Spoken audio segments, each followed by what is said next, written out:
This is something, of course, this attack which took place last year stunned everybody in China, of course, and around the world. What has been the significance of the trial?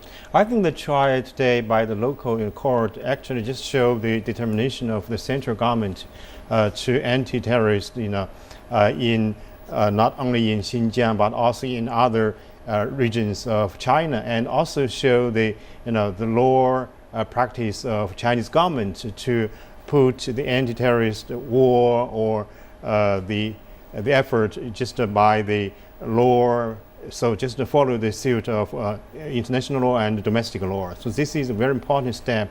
Actually, I was driving on China Street that day, on 28th October last year, and I saw the smoke, rising from Jinsui Bridge and not far from Tiananmen Square. So I think this is actually a really disaster for the local people, and because it caused the death of the civilian people. And after the attack, I saw some report from the Western countries and saying this is actually a cry of desperation. So I think the attitude from the Western countries just complicated the issue of Xinjiang of China.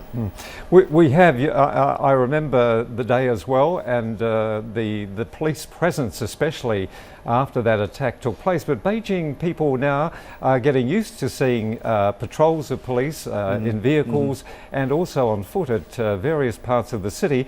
What can you share with us about the efforts that are being made to combat terrorism in China? We've had other events, not just that one in Beijing last year, but also in a number of other cities. Actually, terrorism and separatism is not a new issue or challenge for China, especially in Xinjiang.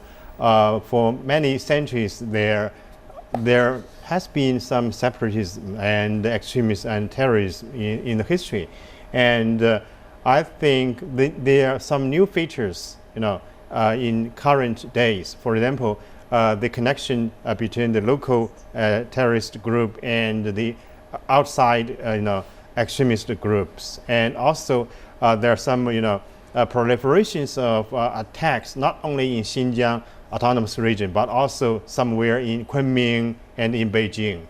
And I think there should be new measures taken to